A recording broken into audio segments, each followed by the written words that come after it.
Tiempo para reunirnos con las Sagradas Escrituras. Escrito está en Juan, capítulo 5, versículo 39, lo siguiente: Escudriñad las Escrituras, porque a vosotros os parece que en ellas tenéis la vida eterna, y ellas son las que dan testimonio de mí.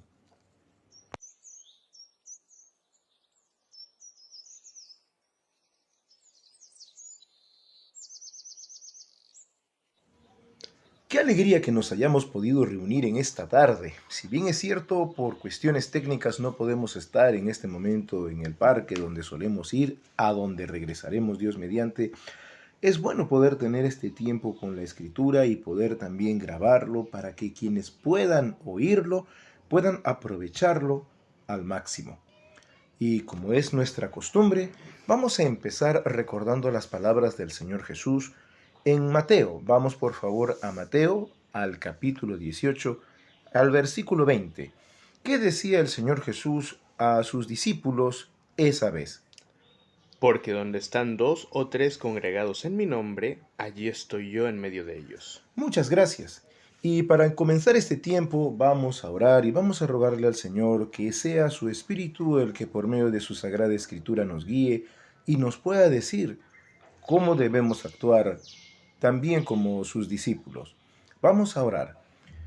Padre nuestro que estás en el cielo, soberano Señor, te damos las gracias por este tiempo que nos permites reunirnos aquí en este ambiente. Y te damos las gracias también, Señor Jesús, porque si no hubiera sido por tu santo sacrificio, no podríamos tener acceso al único Dios verdadero, único Dios que te envió a ti para poder crear ese puente que tanto necesitaba el hombre entre Dios y nosotros. Gracias a ti, Señor Jesús, por tu sacrificio y por tu santa escritura que nos has dejado, y por ello te rogamos que tu Espíritu que mora en nosotros según tu palabra, nos guíe por medio de la Escritura para que sea tu luz inaccesible la que los ilumine y nos convierta a nosotros también en luminares en este mundo. Gracias, Padre Santo, por nuestro Señor Jesucristo, quien es nuestro Maestro, guía y luz. Gracias por tu Santa Escritura y por tu Espíritu que mora en nosotros hasta nuestra reunión contigo. Gracias por todo esto que te lo podemos encomendar, ya que te encomendamos que nos guíes en el nombre de nuestro Señor Jesucristo. Amén.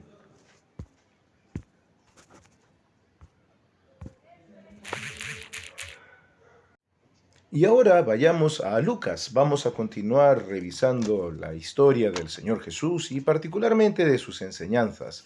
Vámonos a Lucas al capítulo 16. En Lucas capítulo 16 nos habíamos quedado la última vez que pudimos reunirnos recordando un momento muy importante en la vida del Señor Jesús con sus discípulos y algunas otras personas. Si retrocedemos al capítulo 15, vamos a encontrar que esta larga disertación del Señor Jesús comienza en un momento en que se le habían acercado publicanos y pecadores que querían oírle, pero también se le habían acercado fariseos y escribas, quienes murmuraban contra él, diciendo que a los pecadores recibía y que con ellos comía. Implícitamente también sabemos por el macrocontexto del libro que estaban allí presentes sus discípulos y entre ellos sus apóstoles. Así que el Señor Jesús estaba ante un triple auditorio, no debemos perder eso de vista. Estaba ante los publicanos y pecadores que habían venido a oírle, estaba ante los fariseos y escribas que murmuraban contra él y ante el conglomerado de discípulos, entre los cuales estaban también sus apóstoles. Habíamos visto tiempo atrás en las enseñanzas últimas cómo el Señor se había dirigido primero a quienes le atacaban, a los fariseos y escribas, en el versículo 3. Recuérdanos por favor que dice Lucas 15, versículo 3. Entonces él les refirió esta parábola diciendo: Y entonces ahí el Señor empieza a dirigir a sus atacadores, a estos fariseos y escribas, sobre la importancia de dejar a las 99 ovejas por la que se pierde, la importancia de buscar diligentemente el alma perdida, etc. Pero cuando llegamos al versículo 11 encontramos otra cosa. Desde el versículo 11 el Señor empieza a dirigir su atención justamente a estos publicanos y pecadores para demostrarles que el amor de Dios es incondicional, que a pesar de que ellos habían llevado vidas perdidas, como la del hijo que es mencionado en la parábola, Dios, igual que el padre de este muchacho, estaría siempre dispuesto a recibirlos y perdonarlos. Recuérdanos, por favor, lo que dice Lucas capítulo 15, versículos 11 y 12. Y también dijo, un hombre tenía 2 hijos, y el menor de ellos dijo a su padre, Padre, dame la parte de los bienes que me corresponde, y les repartió los bienes. Y de allí empieza el Señor Jesús a dirigirse a esta gente que tenía hambre y sed de escuchar la palabra de Dios salida de su boca y que estaba buscando en Dios algo que evidentemente nunca había encontrado ni encontraría en los fariseos y escribas, que era un amor incondicional y sobre todo puro, sincero y divino, porque el Señor nunca falseó su escritura, nunca acomodó las cosas a su conveniencia y al contrario, muchas veces iba siendo más y más duro con su palabra para mostrar que Dios, que es santo, exige también de aquel que se le acerca que sea santo. Pero luego vamos a encontrar que después de haberse dirigido a los publicanos y pecadores, previamente habiéndose dirigido a los escribas y fariseos que le atacaban, al partir del versículo 1 del capítulo 16, se dirige ya neta y exclusivamente a sus discípulos. Por favor, recuérdanos lo que dice Lucas capítulo 16, versículos 1 y 2. Dijo también a sus discípulos, había un hombre rico que tenía un mayordomo, y éste fue acusado ante él como disipador de sus bienes. Entonces le llamó y le dijo, ¿qué es esto que oigo acerca de ti? Da cuenta de tu mayordomía, porque ya no podrás más ser mayordomo. Y al partir de ese momento el Señor Jesús se dirige a sus apóstoles y discípulos en general para mostrarles una enseñanza capital. A lo largo de las enseñanzas que el Señor aprovechó para poder compartir con sus discípulos, incluso con sus enemigos y con las personas que le buscaban, el Señor estaba poniendo siempre a sus discípulos en una situación de enfoque. Él les estaba mostrando cómo se debe tratar a los enemigos, cómo se debe tratar a las personas que buscan la verdad y ahora cómo Él, como su Señor y Maestro, los iba a tratar a ellos en función a una herramienta que ellos debían saber usar. Y esa herramienta era la sagacidad. Habíamos visto en la última enseñanza que pudimos compartir hace ya algún tiempo que la sagacidad es una herramienta. No es una cosa mala porque la haya manifestado en este caso el mayordomo injusto, sino que es una habilidad que también cualquier persona debe tener. La sagacidad la podemos recordar como la capacidad para prever una situación que se nos viene y asimismo la capacidad de actuar en consecuencia. Dice la Escritura que había actuado sagazmente, porque usó esta herramienta, usó esta habilidad, pero para lo malo. Él pudo prever lo que se le venía, porque su amo le dijo no podrá ser más mayordomo, pero a la vez él decidió actuar en consecuencia, pero siendo una persona injusta, actuó mal. El Señor les estaba mostrando a sus discípulos, ya que el texto de Lucas lo dice así, dijo también a sus discípulos, que ellos debían ser más sagaces que los hijos de este siglo, que los hijos del sistema, que la gente mala. Ellos debían ser sagaces porque también podían prever lo que se vendría después debido a todo lo que el Señor les estaba compartiendo y lo que les estaba anunciando que vendría y que como discípulos suyos deberían haber actuado y deberían actuar en todo momento en consecuencia a lo que el Señor decía. El actuar del discípulo debe ser un actuar que prevé y un actuar con inteligencia, ya que la inteligencia a la luz de la Escritura se entiende como el hecho de apartarse del mal. El Señor les enseña incluso en ese pasaje que ellos tienen que manifestar sacrificio, porque les pide que por medio de las posiciones, posesiones y situaciones temporales traten de ganar amigos para poder alcanzarlos con la luz de Dios y poder así ser un instrumento para que estas personas se libren del castigo final que viene por sus malas acciones. Y en ese contexto el Señor les aclara y les dé el enfoque a sus discípulos con lo que encontramos en los últimos versículos de la lectura de Lucas 16. Por favor, léenos, recuérdanos qué dice Lucas, versículo 16, del versículo 10 al 13. ¿Qué dice Lucas, capítulo 16, versículos 10 al 13? El que es fiel en lo muy poco, también en lo más es fiel. Y el que en lo muy poco es injusto, también en lo más es injusto. Pues si en las riquezas injustas no fuisteis fieles, ¿quién os confiará lo verdadero? Y si en lo ajeno no fuisteis fieles, ¿quién os dará lo que es vuestro? Ningún siervo puede servir a dos señores, porque o aborrecerá al uno y amará al otro, o estimará al uno y menospreciará al otro. No podéis servir a Dios y a las riquezas. Muchas gracias. Y es aquí justamente donde va a empezar esta nueva etapa del discurso del Señor Jesús. El Señor Jesús se había dirigido a sus discípulos, no se había dirigido a la gente que lo atacaba, a los escribas y fariseos, ni tampoco se estaba dirigiendo a los publicanos y pecadores que habían venido para oírle. La enseñanza acerca de la sagacidad era para los discípulos. Ellos tenían que aprender a ser sagaces, tenían que aprender a prever y actuar en consecuencia. Y probablemente un fariseo no hubiera estado en contra. Es una demanda que se hace de todo siervo de Dios. Tiene que prever y actuar en consecuencia.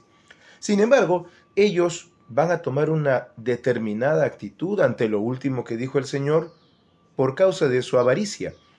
En el versículo 14 de Lucas capítulo 16 dice así: y oían también todas estas cosas los fariseos, que eran avaros, y se burlaban de él. Y es allí donde va a empezar esta nueva etapa del discurso, dirigiéndose el Señor a ellos nuevamente, a sus enemigos, frente a sus discípulos y también a la gente que le escuchaba, los publicanos y pecadores que habían venido, para decirles cosas muy importantes y muy puntuales que nos van a servir también a nosotros como discípulos suyos. Vamos a leer, por favor, apóyanos con la lectura de Lucas capítulo 16, desde el versículo 14 hasta el final del capítulo en el versículo 31. ¿Qué dice, por favor, Lucas 16, desde el versículo 14 hasta el versículo 31? Y oían también todas estas cosas los fariseos, que eran avaros, y se burlaban de él. Entonces les dijo: vosotros sois los que os justificáis a vosotros mismos delante de los hombres, mas Dios conoce vuestros corazones, porque lo que los hombres tienen por sublime delante de Dios es abominación. La ley y los profetas eran hasta Juan. Desde entonces el reino de Dios es anunciado, y todos se esfuerzan por entrar en él. Pero más fácil es que pasen el cielo y la tierra, que se frustre una tilde de la ley. Todo el que repudia a su mujer y se casa con otra, adultera, y el que se casa con la repudiada del marido, adultera. Había un hombre rico, que se vestía de púrpura y de lino fino, y hacía cada banquete con esplendidez. Había también un mendigo llamado Lázaro, que estaba echado a la puerta de aquel lleno de llagas, y ansiaba saciarse de las migajas que caían de la mesa del rico, y aun los perros venían y le lamían las llagas. Entonces, aconteció que murió el mendigo, y fue llevado por los ángeles al seno de Abraham. Y murió también el rico, y fue sepultado. Y en el Hades alzó sus ojos, estando en tormentos, y vio de lejos a Abraham y a Lázaro en su seno. Entonces él, dando voces, dijo: Padre Abraham, ten misericordia de mí, y envía a Lázaro para que moje la punta de su dedo en agua, y refresque mi lengua, porque estoy atormentado en esta llama. Pero Abraham le dijo: Hijo, acuérdate que recibiste tus bienes en tu vida, y Lázaro también males. Pero ahora éste es consolado aquí, y tú atormentado.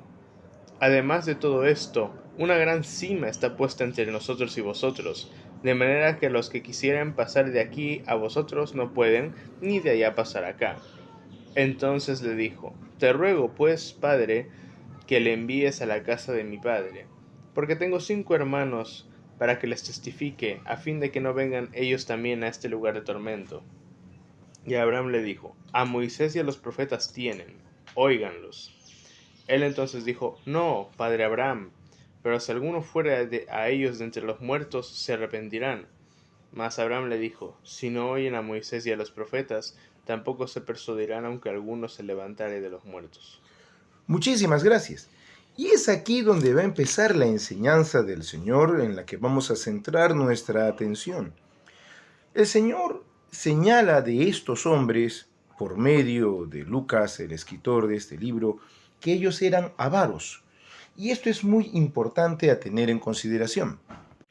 La avaricia, en el contexto que el Señor lo está diciendo, incluso dentro del libro de Lucas, debe entenderse como un deseo desmedido de adquirir, acumular tanto poder como posesiones, entiéndase riquezas. Vamos por favor a Lucas capítulo 12, versículo 15, unas páginas atrás, para recordar lo que el Señor había dicho también a sus discípulos acerca de esta situación. ¿Qué dice Lucas capítulo 12, versículo 15? Y les dijo: Mirad y guardaos de toda avaricia, porque la vida del hombre no consiste en la abundancia de los bienes que posee. Una de las características, muchas gracias, que tenían los fariseos es que eran avaros. Y de acuerdo a la enseñanza que el Señor nos comparte, debemos entender que ellos habían puesto, como lo dice el Señor a sus discípulos, toda confianza en la abundancia de los bienes que poseían. Vamos por favor una página adelante a Lucas 16:13, donde hemos estado leyendo. Nuevamente, ¿qué dice Lucas 16:13? Lo acabamos de leer hace unos minutos. Lucas 16:13.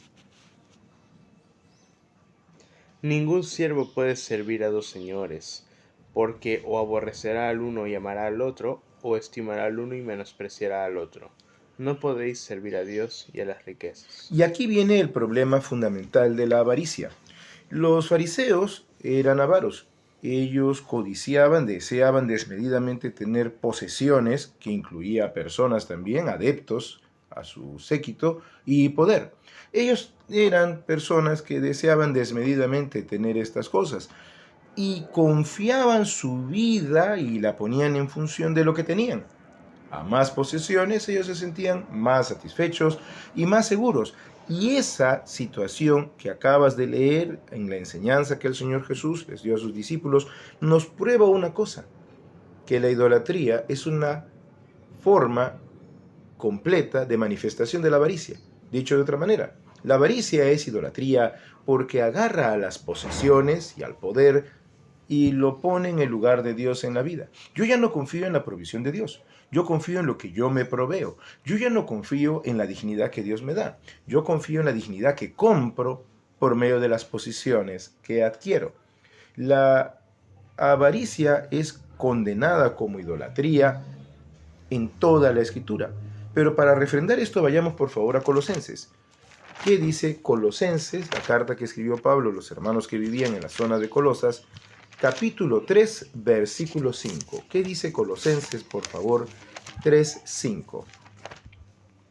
Haced morir, pues, lo terrenal en vosotros: fornicación, impureza, pasiones desordenadas, malos deseos y avaricia, que es idolatría. Muchísimas gracias. Y ahí tenemos el bosquejo de lo que es la avaricia. La avaricia es idolatría. Es el hecho de haber reemplazado la provisión y la dignidad y todo lo que Dios da por las posesiones que incluyen personas y el poder que uno puede adquirir por mano propia, lo cual genera también una situación de orgullo. Ahora, esta situación de la avaricia vista como idolatría iba a llevar a la persona a lo que una persona generalmente hace por su Dios. Una persona por su Dios hace sacrificios y hace todo lo que tiene que hacer para servir a su Dios. Un buen creyente en Cristo Jesús, pues hará aquellas cosas que le son agradables de acuerdo a las leyes que Él estableció. Pero cuando una persona pone a las posesiones y al poder como su Dios, hará todo lo que necesite, entre comillas, hacer para recibir el beneficio de tales posesiones y de tal poder, incluyendo actos corruptos. ¿Qué dice, por favor, 1 Samuel capítulo 8, versículos 1 al 3? Aconteció que habiendo Samuel envejecido, puso a sus hijos por jueces sobre Israel. Y el nombre de su hijo primogénito fue Joel, y el nombre del segundo Abías, y eran jueces en Beerseba.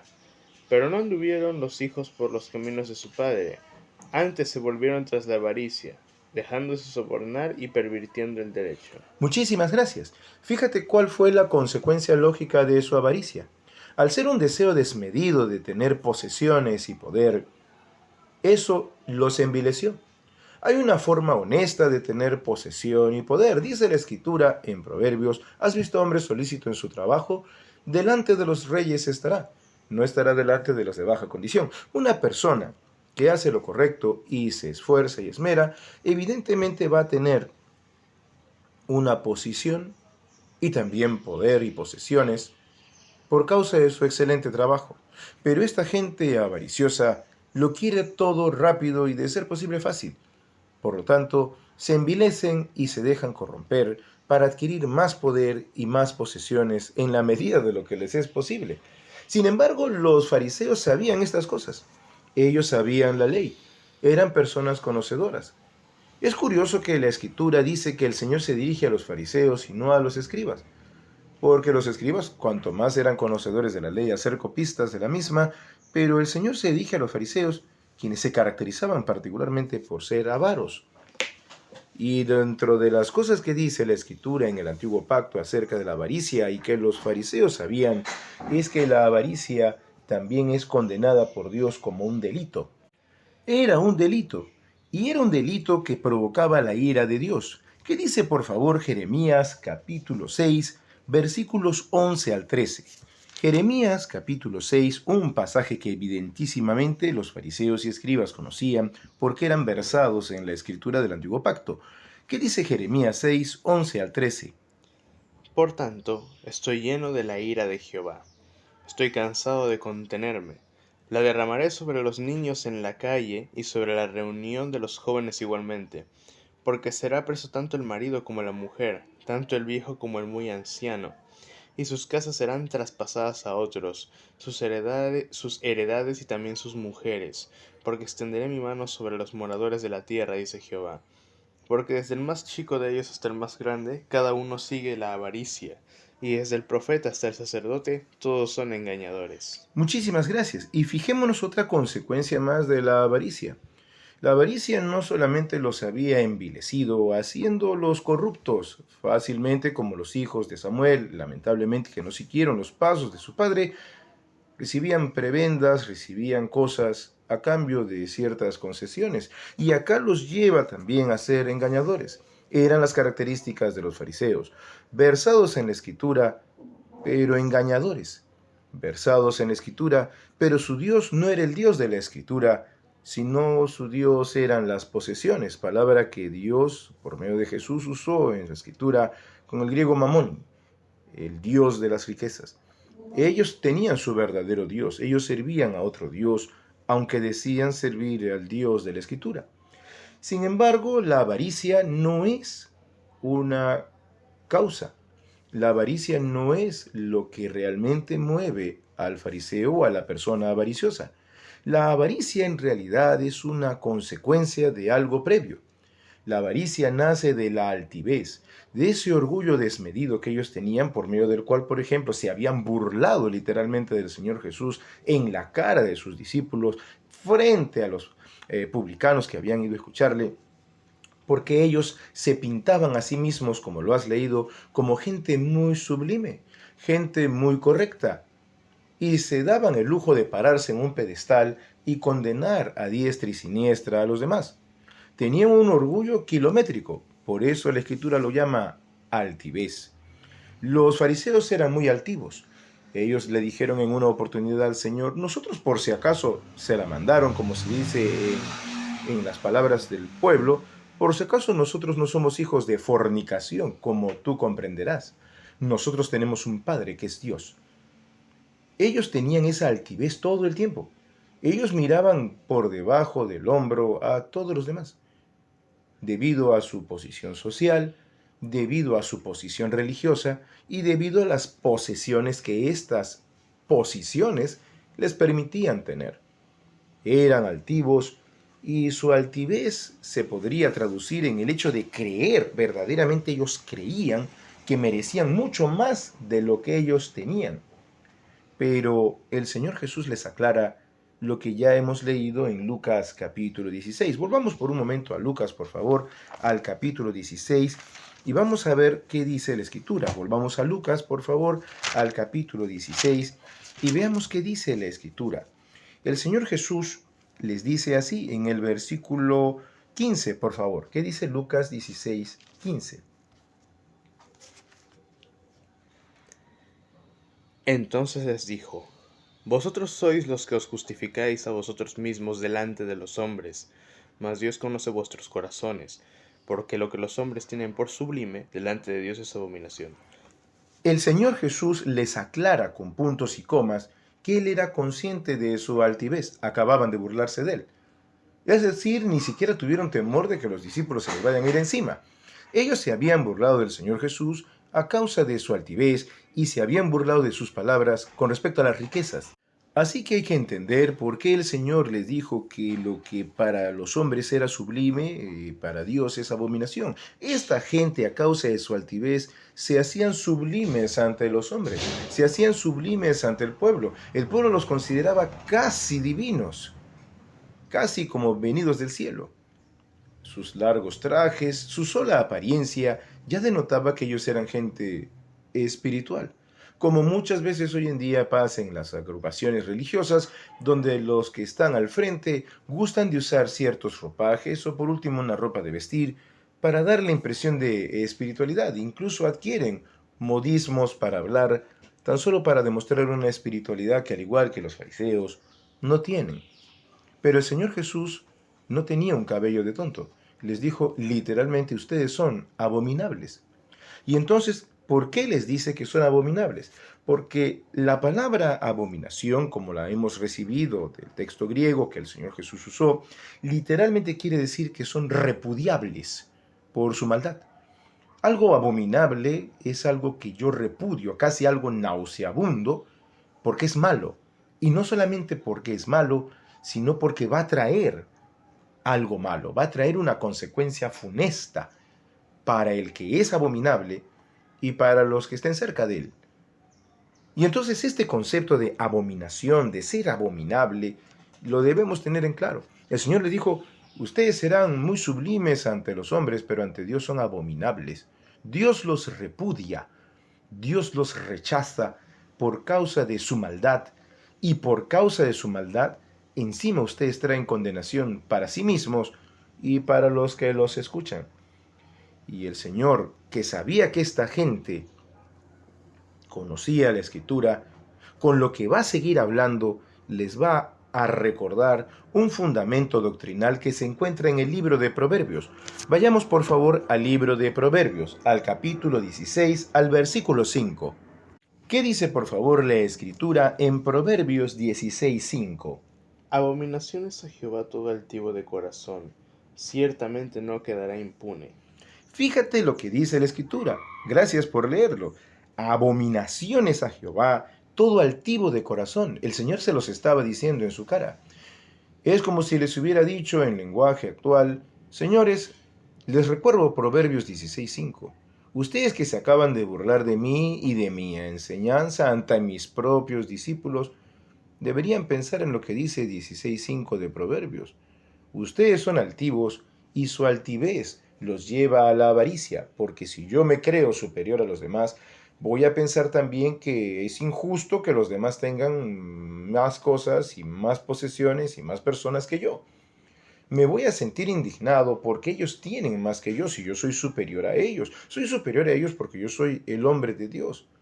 Esto nos lleva a recordar aquella enseñanza del Señor cuando decía del fariseo que oraba a Dios y decía: te doy gracias, Señor, porque yo no soy así, ni soy así, ni soy como este publicano que está acá al costado. Yo ayuno 3 veces por semana, hago esto y aquello.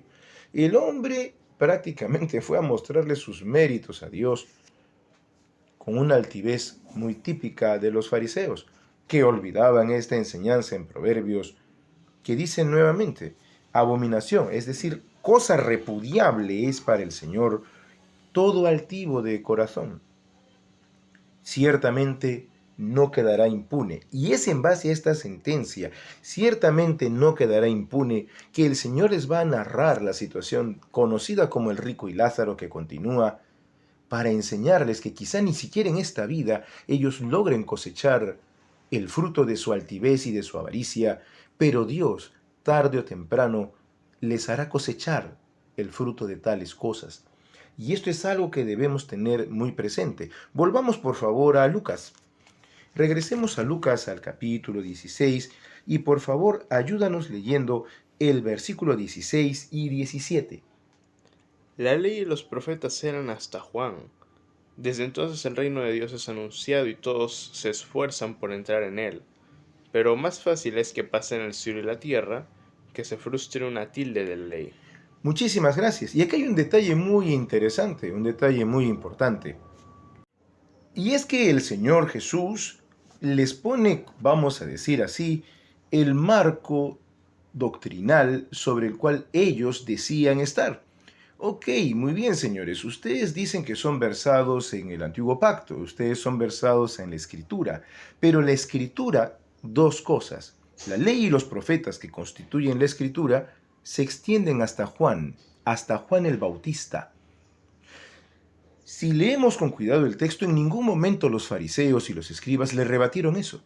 Ellos le hubieran podido decir, no, la escritura acaba con Segunda de Crónicas, porque en la Biblia hebrea, en el Tanaj, por lo general, sabemos que acaba en esos libros, porque tienen los mismos libros que los antiguos testamentos de las Biblias actuales, solo que están en un orden distinto. Ellos pudieron decirle, no, Jesús, te equivocas, ¿cómo que hasta Juan? No le dijeron nada porque el pueblo tenía, sabemos, a Juan por profeta, y ellos, tanto por miedo como por no saber qué hacer con el muchacho, con Juan el Bautista, pico de cera, no decían nada. Y entonces el Señor les aclara, ok, vamos a basarnos en su libro. Ustedes hablan del Antiguo Pacto. Yo digo que el Antiguo Pacto llegó hasta Juan el Bautista. ¿Estamos bien? Y ellos no dijeron nada. Y entonces, si ustedes se van a defender sobre la Escritura, vamos a hablar sobre la Escritura y sobre lo que declaró Juan. Y esto es muy importante de tener en consideración, porque cuando alguien ataca al Señor, nosotros debemos tener en consideración sobre qué territorio, sobre qué plano estamos hablando. Si es una persona, por ejemplo, que se declarase atea, si es una persona, por ejemplo, que se declarase agnóstica, o si es una persona que cree y es seguidora de alguna secta o agrupación religiosa de cualquier tinte, debemos saber cuál es la base sobre la que vamos a hablar. No podemos establecer una discusión, mucho menos teológica o religiosa, con una persona que habla chino, con una persona que habla español, con una persona que habla árabe, porque si no manejan un mismo idioma, pues no se van a entender. Entonces el Señor les dijo, vamos a entendernos. Ustedes son fariseos y ustedes se basan en la ley y en los profetas. Les recuerdo que Juan era profeta, así que vamos a ir poco a poco. Y lo que primero que nada el Señor les aclara es los parámetros que ustedes mismos han establecido para basarse en lo que me dicen.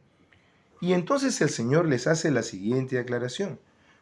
Además de decirles que la ley y los profetas eran hasta Juan, les dice, todo el mundo ahora se esfuerza por entrar en el reino de Dios, en el reino de los cielos, como lo acabas de leer, ¿no? El reino de Dios es anunciado. Y por si acaso, ¿ustedes no iban también a bautizarse con Juan? ¿Y Juan no les decía a ustedes generación de víboras? O sea que ustedes aceptaban que Juan era profeta, porque algunos de ustedes iban a bautizarse con él. ¿Estamos bien? ¿Están bien? ¿Ustedes aceptan que Juan era profeta? Y ellos nuevamente no decían nada. Pero el Señor añade algo fundamental, y por favor vuelve a leer el versículo 17. Pero más fácil es que pasen el cielo y la tierra, que se frustre una tilde de la ley. Esto era gravitante para ellos. Muy bien, señores, ustedes tienen avaricia. Para mí no es el problema. El problema de ustedes es la altivez. Ustedes tienen una altivez de kilómetros, diríamos en términos modernos. Su altivez los lleva a la avaricia. Juan decía que el hacha se pone a la raíz del árbol, Juan el Bautista. Y el Señor ataca a la raíz del problema. No ataca a la rama, que sería la altivez. Él ataca a la raíz.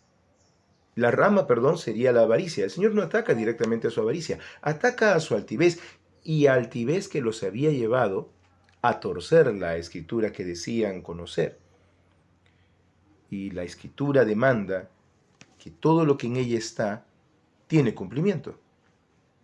Todo lo que en ella está se va a cumplir. Por eso el Señor les dice, por si acaso, No va a pasar una jota ni una tilde de la ley sin que se cumpla. No se puede frustrar, ustedes no pueden impedir el cumplimiento de lo anunciado. Y lo que vimos en Proverbios 16:5 acerca de que no quedará impune el altivo, tampoco se va a frustrar, señores. Su impunidad, por causa de esa posición religiosa que tienen, terminará. Ustedes no pueden librarse de Dios, no pueden frustrar el juicio de Dios. Vayamos por favor a Isaías 40. Vamos a este profeta, Isaías capítulo 40. En Isaías capítulo 40, por favor, ¿qué dice el versículo 8? Isaías capítulo 40, versículo 8. Sécase la hierba, marchítase la flor, mas la palabra del Dios nuestro permanece para siempre. Muchísimas gracias. El Señor, al decirles que era más fácil que pasen el cielo y la tierra que se frustre una tilde de la ley, que es la letra Yod, la letra más pequeña que parece una coma, les estaba diciendo, por si acaso su altivez va a tener castigo. Ustedes mejor que nadie saben lo que está escrito en el Tanaj, lo que está escrito en la Biblia. Ustedes mejor que nadie lo saben, porque se lo memorizaron, ¿cierto? Y ustedes son altivos y saben que eso es abominable ante Dios. Ustedes son una abominación, ustedes son repudiables por su altivez. No solamente por su avaricia, que ya es bastante mala porque es idolatría. Su abominable, su repudiable, su condenable orgullo los ha llevado a cambiar a su Dios por algo que ni siquiera es un Dios. Y el Señor Jesús nuevamente ataca a la raíz del problema. La raíz del problema en los fariseos era la altivez, y el fruto de la altivez era su avaricia. Y el Señor empieza a recordarles cosas que evidentemente ellos, como doctores de la ley, tenían que saber. Les recuerda la palabra dura de Proverbios al decirles que se castigará y que Dios abomina la altivez. Y les recuerda a Isaías diciendo que por si acaso la palabra de Dios no puede ser burlada. Por lo tanto, lo que se dijo en Proverbios se cumplirá, porque la palabra de Dios no hace lo que el hombre quiere, sino lo que Dios quiere. Unas páginas adelante, por favor, ¿qué dice el mismo libro de Isaías en el capítulo 55, versículos 10 y 11? ¿Qué dice, por favor, Isaías 55, 10 y 11?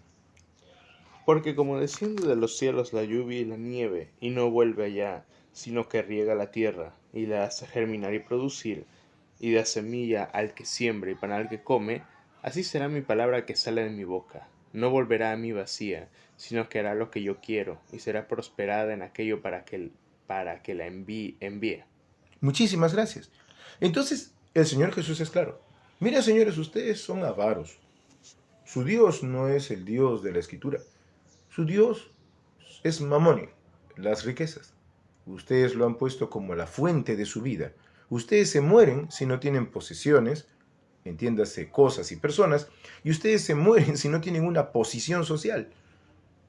Esa es su vida. Pero esa es su vida, estimados fariseos, no por cualquier cosa, sino porque ustedes son muy altivos.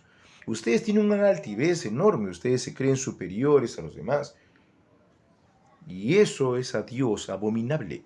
Dios repudia esa actitud, la rechaza de plano y la condena. Y condenen ustedes que por causa de la avaricia que ha nacido de su altivez, ustedes han llegado a volverse corruptos como los hijos de Samuel, porque han sido capaces de torcer la escritura para obtener un beneficio, como lo vemos hoy en día en los líderes de las diferentes sectas, de las diferentes religiones, que al final se traduce todo en un beneficio material para ellos, y que siempre tienen altivez sobre el pueblo que dicen gobernar o que todavía se atreven a decir que son siervos de Dios a beneficio del pueblo, cuando lo que hacen es exprimir al pueblo de Dios. Y entonces el Señor va directo a la raíz del problema, la altivez de estos hombres, altivez abominable, repudiable por Dios, altivez que les trae la ira de Dios, altivez que los condena.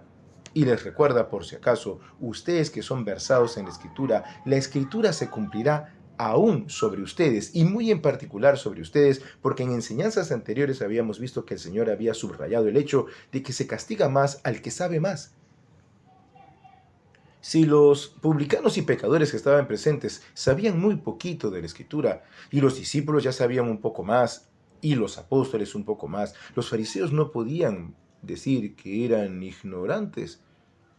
El nivel de conocimiento de esa gente sobre lo que estaba escrito era abismal, pero igualmente abismal era su altivez, que los había llevado incluso a manipular la escritura hasta torcerla. Y el Señor les va a poner un ejemplo de cómo ellos habían torcido la escritura a causa de su altivez para nutrir a su avaricia. ¿Qué dice por favor Lucas capítulo 16, versículo 18? Todo el que repudia a su mujer y se casa con otra, adultera, y el que se casa con la repudiada del marido, adultera.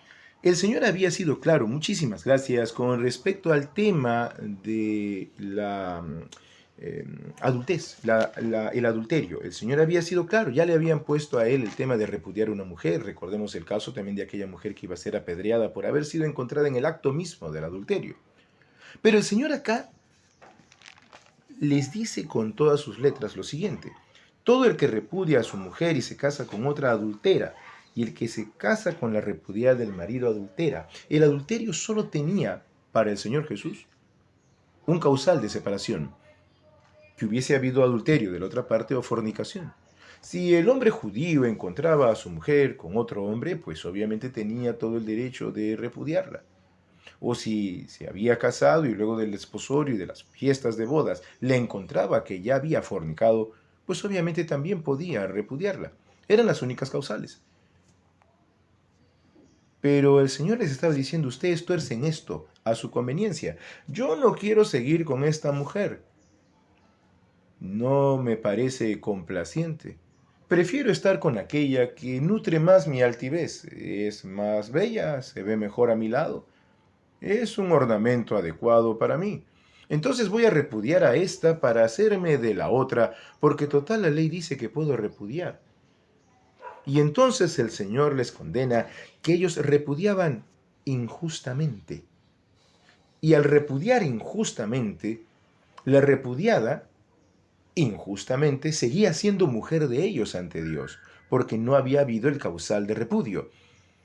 La mujer simplemente había sido dejada porque ya no satisfacía la altivez de los fariseos y de los hombres que eran sus aprendices. Y para colmo de males, esta mujer se convertía en un objeto de problema, porque el que se casaba con ella iba a adulterar. O sea, les estaba diciendo a estas personas: ustedes no solamente le han hecho un daño a esta mujer, dejándola injustamente, sino que al hombre que se llegue a ella, que decida casarse con ella, lo están volviendo un adúltero, porque esa mujer en realidad tiene marido. Así tuercen ustedes la ley de Dios, como aquel abogado que busca los resquicios de las leyes para aprovecharse de las mismas y torcerlas.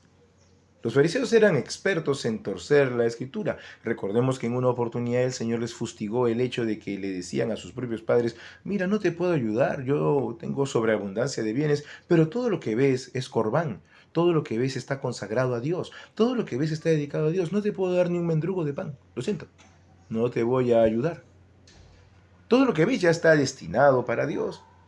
Ellos infringían la ley de Dios, decía el Señor, con su tradición, con su muy particular forma de interpretar y torcer la escritura, al igual que lo hemos leído hacían los hijos de Samuel profeta. Y entonces el Señor les pone este primer ejemplo de cómo ellos torcían la ley.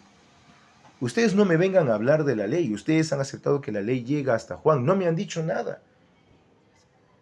No me han dicho nada con eso.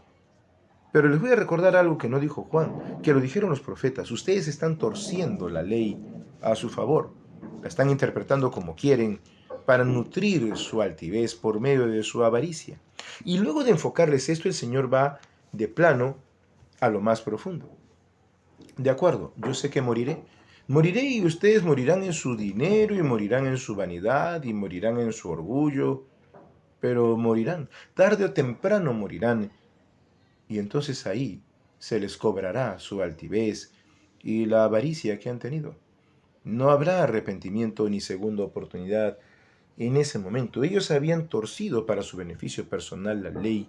Se presentaban como grandes hombres sublimes, prácticamente divinos ante los hombres, y Dios los repudiaba. Y prueba de ese repudio iba a ser lo que vamos a encontrar desde el versículo 19 hasta el versículo 31 que has leído sobre esta historia con respecto al rico y a Lázaro.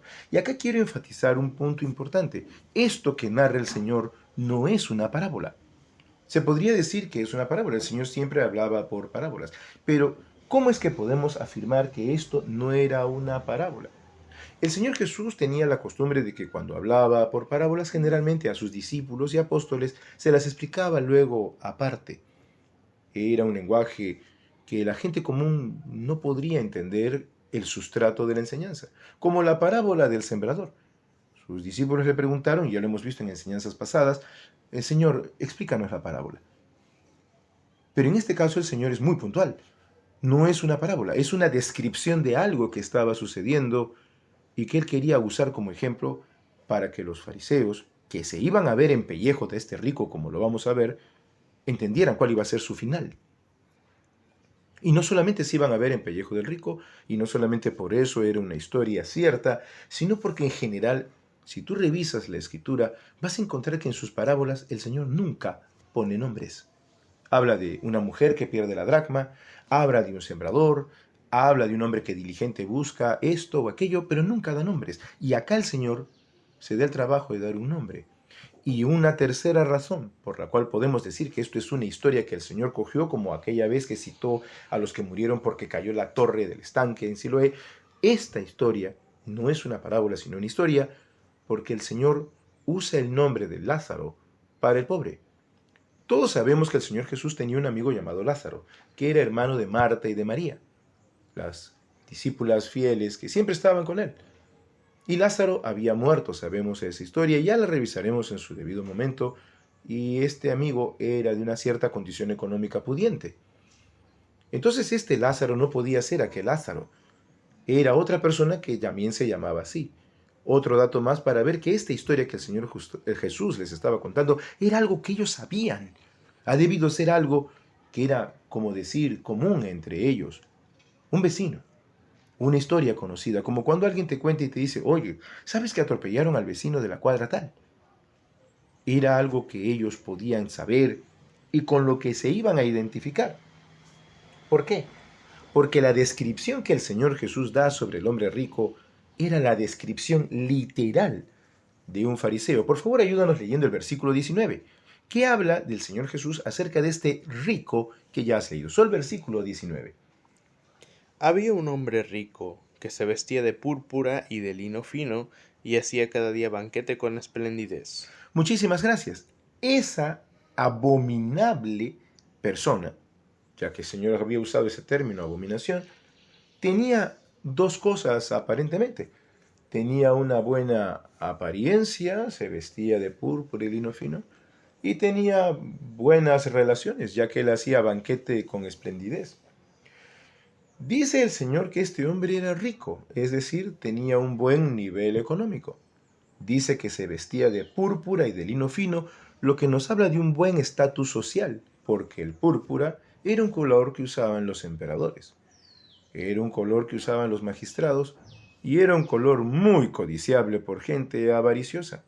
Así que este rico se parecía a los fariseos en que tenía un muy buen nivel económico y social. Pero también dice que hacía banquetes con esplendidez, lo cual era típico de los fariseos. Los fariseos gustaban de hacer banquetes con esplendidez. Prueba de ello la encontramos en 3 pasajes de la misma escritura en el mismo Lucas, donde invitan al Señor Jesús para ponerle trampas o para ponerlo a prueba o simplemente para curiosear su doctrina. Si retrocedemos unas páginas, por favor, a Lucas capítulo 7, vamos a encontrar uno de estos 3 eventos en los cuales invitan al Señor Jesús. ¿Qué dice, por favor, Lucas capítulo 7, versículo 36? Lucas 7, 36, ¿qué es lo que nos dice? Uno de los fariseos rogó a Jesús que comiese con él, y habiendo entrado en casa del fariseo, se sentó a la mesa. Este es aquel fariseo que lo había invitado y la situación con la mujer que era pecadora. Era un banquete con esplendidez. Vayamos unas páginas más adelante a Lucas capítulo 11, versículo 37. ¿Qué dice, por favor, Lucas capítulo 11, versículo 37 en adelante? Versículo 37 y 38. Y 37. Él dijo, el que usó Lucas 11:37. 11:37 y 38. Luego que hubo hablado, le rogó un fariseo que comiese con él, y entrando Jesús en la casa, se sentó a la mesa. El fariseo, cuando lo vio, se extrañó de que no se hubiese lavado antes de comer. Y ahí tenemos este caso de las manos y cómo el Señor les habla acerca de que ellos cuidaban los detalles, pero no el fondo de la ley, la misericordia, la justicia y la fe. Y una tercera escena la encontramos en otro pasaje que ya hemos visto en el pasado, que es Lucas 14. ¿Qué dice, por favor, Lucas 14, versículos 1 y 2? Aconteció un día de reposo, que habiendo entrado para comer en casa de un gobernante, que era fariseo, éstos le acechaban. Y he aquí estaba delante de él un hombre hidrópico. Una enseñanza que ya hemos revisado muy importante en la Escritura. Entonces tenemos tres casos en que los fariseos hacían banquetes con esplendidez y se daban el lujo. Bueno, vamos a invitar a Jesús a ver a este muchacho treintón, ¿qué nos va a decir a nosotros? A ver cuánto sabe de la ley si ni siquiera ha ido en escuela rabínica. Vamos a ver, pues, qué hace con un hidrópico. Voy a dejar pasar el otro a una mujer pecadora. A ver si la identifican. ¿No dicen que es profeta? Vamos a ver. Jesús, ¿no te lavas las manos? ¿Tú no guardas la ley? Ellos habían equiparado su tradición a la ley y Jesús les hace la aclaración correspondiente. Vemos entonces que la descripción de este hombre rico era sublime. El hombre rico de la enseñanza de Jesús de esta historia les debió hacer a los fariseos inmediatamente abrir los ojos, porque literalmente, aunque no le dijo fariseo, era como ellos. Tenía un buen estatus económico, tenía un buen estatus social y tenía buenas relaciones por medio de banquetes que hacía con esplendidez, tal como los fariseos. El Señor no tenía que decirle, voy a contar la historia de un fariseo que murió. Se los describió punto por punto. ¿Y cómo sabemos que este hombre era falso? ¿Cómo sabemos que este hombre era una careta como los fariseos? Por lo que sigue. Lee por favor en Lucas capítulo 16 nuevamente lo que dice el versículo 20 y 21. Había también un mendigo llamado Lázaro, que estaba echado a la puerta de aquel, lleno de llagas, y ansiaba saciarse de las migajas que caían de la mesa del rico, y aun los perros venían y le lamían las llagas. Muchísimas gracias. Fijémonos en el contraste que utiliza el Señor Jesús, una dialéctica muy dura. Este hombre, Lázaro, mendigo, era el testigo silencioso que señalaba al hombre rico de abominable, de repudiable, de condenable, de rechazable. ¿Por qué? Lázaro también tenía un nivel económico. Era mendigo. Era la otra cara de la moneda. Lázaro no era rico, era mendigo. Tenía un estatus social. ¿Cuál era el estatus social? Estaba lleno de llagas. Lázaro no se vestía de púrpura y lino fino, su cuerpo estaba vestido de llagas y estaba hambriento. Y encima de eso, Lázaro tenía malas relaciones. ¿Por qué? En la cultura hebrea, los perros, a diferencia de ahora que los tenemos como mascotitas y seres queridos, eran vistos como animales callejeros que comían la basura o la carroña que quedaba por allí. Estos pobres animales, quizá por el hambre, el olor de las heridas, de las llagas de Lázaro, venían a lamerlas. No lo atacaban a Lázaro. Curioso, la escritura no dice que devoraron a Lázaro o mordieron a Lázaro. Estos pobres animales quizá hasta tuvieron compasión del hombre y le lamían las heridas como cuando se lamen entre perros las heridas que tienen o se buscan las pulgas y tratan de ayudarse entre sí. Para un judío, Lázaro, que era judío porque el Señor no nombra que fuese samaritano o extranjero en general, era todo lo contrario a lo que un fariseo con su altivez se relacionaría. ¿Por qué podemos señalar que este hombre era abominable? ¿Era abominable por tener riqueza? No, no era abominable por tener riqueza. ¿Era abominable por tener estatus social? Tampoco, no era abominable por eso. ¿Era abominable por hacer sus banquetes con esplendidez? No, él era abominable porque jamás fue generoso con Lázaro en su condición de mendicidad. Jamás se preocupó de su condición de salud. Lázaro estaba a la puerta de su casa, literalmente a la puerta de su mesa. O sea, lo dejaba entrar Y el pobre hombre estaba ahí, a la caza de alguna migaja, ni siquiera de un trozo de comida, de alguna migaja que le cayera. Ni siquiera le dio las migajas, porque el Señor no dice, y Lázaro, recibiendo las migajas, agradeció. No, él esperaba que le cayese la migaja. O sea que el hombre veía, cogía, ni siquiera le daba. Los fariseos estaban en ese cuadro. ¿Yo compartir con estos publicanos y pecadores? Tu maestro es una lacra, discúlpame, pero ese pues muchacho es Galileo, está acostumbrado a estar con esa gente. Yo no, discúlpame. Los fariseos eran tales cuales era este hombre rico. Este hombre rico para la sociedad judía era una persona con apariencia de bondad, él hacía banquetes. Qué generoso. Qué hombre tan importante, hay que relacionarse con él. Se viste de púrpura, algún poder político tendrá. Y es rico, ya más que se puede pedir. Era el amigo favorito de un fariseo, porque era como ellos, hipócrita, falso y malvado.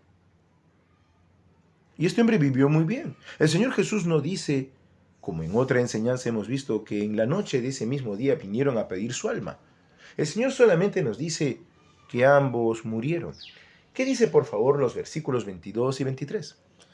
Aconteció que murió el mendigo, y fue llevado por los ángeles al seno de Abraham.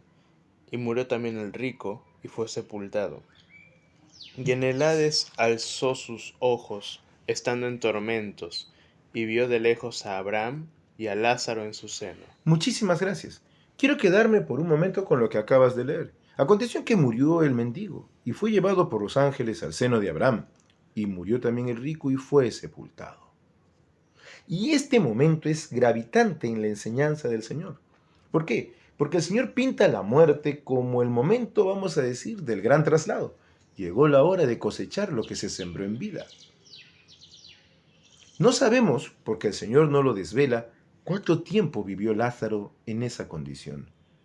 Pero al parecer no fue poco, porque en otros contextos el Señor diría, y habiendo pasado tantos días, Lázaro murió a causa de la infección de las heridas. No, este pobre hombre cuántos años habrá vivido en esa condición y el rico cuántos años habrá vivido en esa condición al punto que su historia ya era un vox populi entre los judíos. Por eso el Señor toma esa historia. Qué lamentable, años de años viviendo en esa altivez, en esa soberbia, con un pobre hombre enfermo, al cual ni siquiera le alcanzaba un mendrugo de pan. Mueren los dos y en esta enseñanza el Señor Jesús es claro. Luego de las muertes tanto de Lázaro como del rico, el Señor deja claro que la muerte es una situación definitiva. Para ambos eran conscientes de que no había forma de volver al mundo de los vivos. En ningún momento de la enseñanza se dice que Lázaro pudiera. Abraham le pone un freno, no se puede.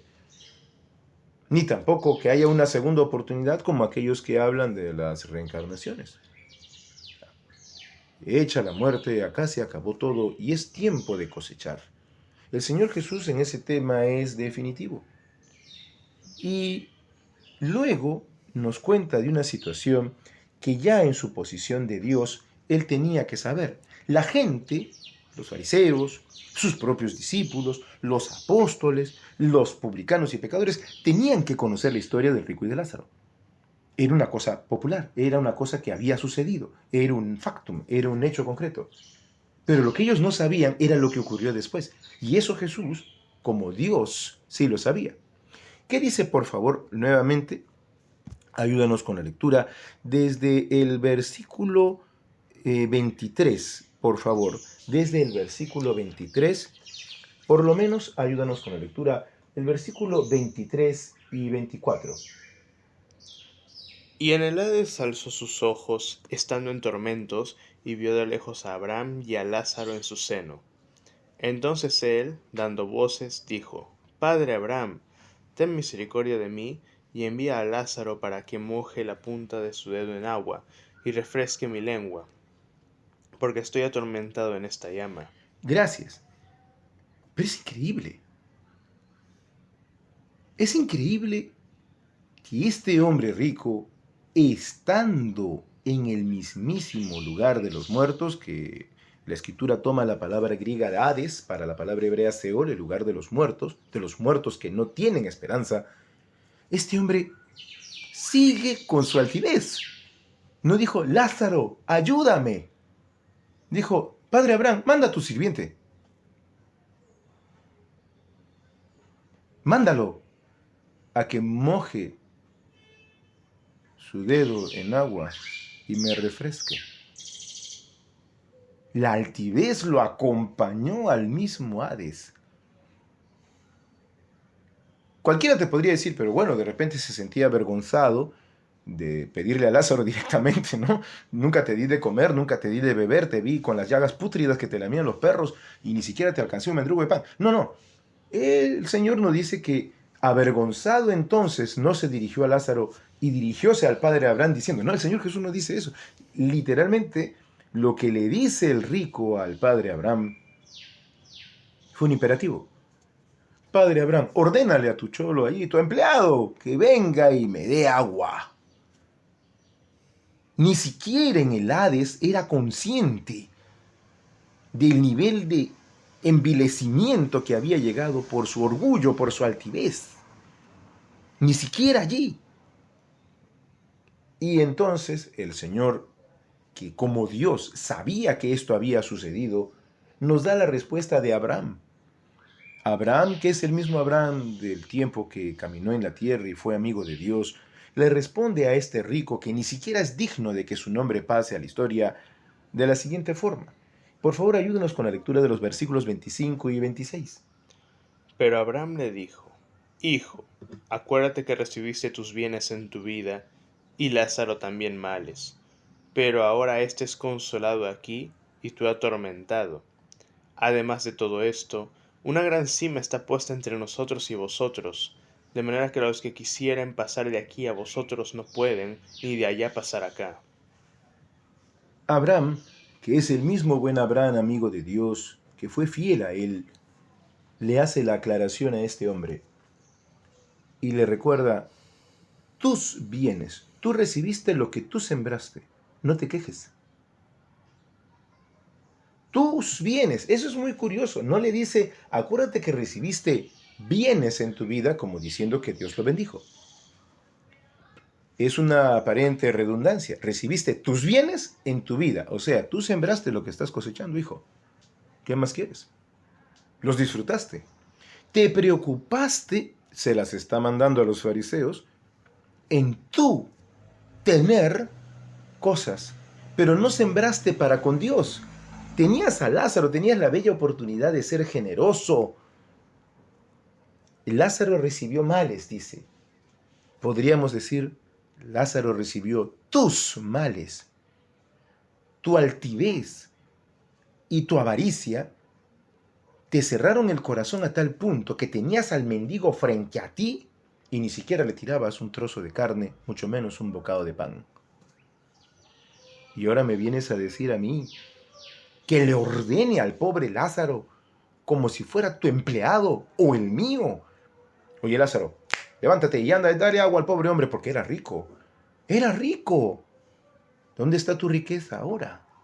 Ya hemos visto una enseñanza acerca de esto, cuando el Señor sí habla de un hombre que había edificado graneros mayores y dijo a su alma, alma, muchas cosas tienes para muchos años, come, bebe, regocíjate. Y el Señor Jesús dice, necio, esta noche vienen a pedirte tu alma, y lo que has logrado, ¿de quién será? El hombre se fue al Seol, el hombre se fue al Hades, el hombre se fue al lugar de los muertos sin esperanza, y lo único que llevó fue su altivez. No llevó otra cosa. En su mente atormentada, él seguía siendo el rico. No, Lázaro, agua. ¿Dónde estaban sus sirvientes? ¿Dónde estaba la opulencia? ¿Dónde estaba la púrpura y el lino fino con el que se vestía? ¿Dónde estaban aquellos que él había convidado en sus banquetes con esplendidez? ¿Dónde estaba esa gente? No estaba, porque simplemente él había muerto. Y nadie fue con él. Pero él ahí, con el calor que lo atormentaba, le dice a Abraham, mándalo. O sea, burla a Dios, rompe la ley de este lugar. Padre Abraham, tú eres poderoso. Tú tienes que poder enviar a Lázaro. Mándalo. Y Abraham le aclara. Hay una gran cima, una oquedad, un vacío. En pocas palabras está diciendo, hijo mío, en tu vida trataste de burlar la ley de Dios. Acá no se puede. Acá nadie va a torcer lo divino porque este es el lugar definitivo. Acá no vas a escaparte del juicio de Dios. Tú moriste en buena ley. Moriste rico. La Escritura no dice que muriera pobre. Tú moriste llorado por muchos que... Ay, ¿dónde vamos a comer ahora los grandes banquetes? Moriste llorado. Este hombre lo único que bueno tuvo fue el día que se murió y vio a los ángeles que lo trajeron acá. Por eso lo consuelo. No conoció una migaja de tu mesa. Y encima me dices que lo trate mal y le ordene que vaya a ti y te moje la punta de la lengua. Hijo mío, acá no puedes burlar a Dios. Acá no puedes driblear, como se dice en el deporte en básquet. No puedes rodear la ley de Dios. Acá no. Acá las cosas están explícitas. Lo único que te queda es esperar. Porque lo que tú estás sufriendo, ese tormento, es solo temporal. Todos estamos esperando juicio acá. Tú para que se ratifique tu condena. Nosotros para ratificar las bendiciones que Dios prometió a los que le son fieles y le aman y le siguen y le obedecen. Lo cual nos deja una enseñanza bellísima e implícita. Y es que Lázaro, al pesar de su condición, había pasado al seno de Abraham. Lázaro, al pesar de su terrible condición, era fiel a Dios. Terrible cosa es haber nacido con alguna desgracia física. Terrible cosa es haber nacido con pobreza o enfermedad. Pero más terrible es morir con amargura de espíritu y renegando de Dios. Lázaro no renegó de Dios al pesar de su terrible condición. ¿Por qué? Porque sabemos que los ángeles lo llevaron al seno de Abraham. No fue porque, ¡ay, qué penita! Ya pues, ¿no? Para consolarlo un rato, entonces lo vamos a llevar al seno de Abraham. No. Lázaro no renegó, no abrió su boca para renegar contra Dios, ni siquiera contra el rico, porque la Escritura diría, y entonces Lázaro, clamando a Dios contra el hombre, dijo, acuérdate, Señor, de este que me niega el pan. No, en ningún momento. Lázaro guardaba silencio y esperó hasta la muerte en Dios. Y Dios también le dio su cosecha a Lázaro. Le permitió estar con Abraham, ver al origen de su raza, ver al origen de su pueblo y llorar a su seno, ser abrazado y ser consolado, apoyando su cabeza en el pecho del origen de su pueblo. Hijo mío, no te preocupes. Ese hombre acá no te puede hacer nada. No te puede negar el pan ni te puede negar el agua. Y quién sabe si Lázaro le hubiera dicho al Padre Abraham, ¿bojo mi dedo en mi agua? No. Pero le llevo, no se puede, hijo mío. Ellos no pueden pasar acá, ni nosotros allá. Así quisiéramos. Porque eso es lo que le dice, acuérdate, lo acabas de leer. Así quisiéramos. No se puede. Ahí tienes tu cosecha, hijo mío. Lo siento. Lo siento.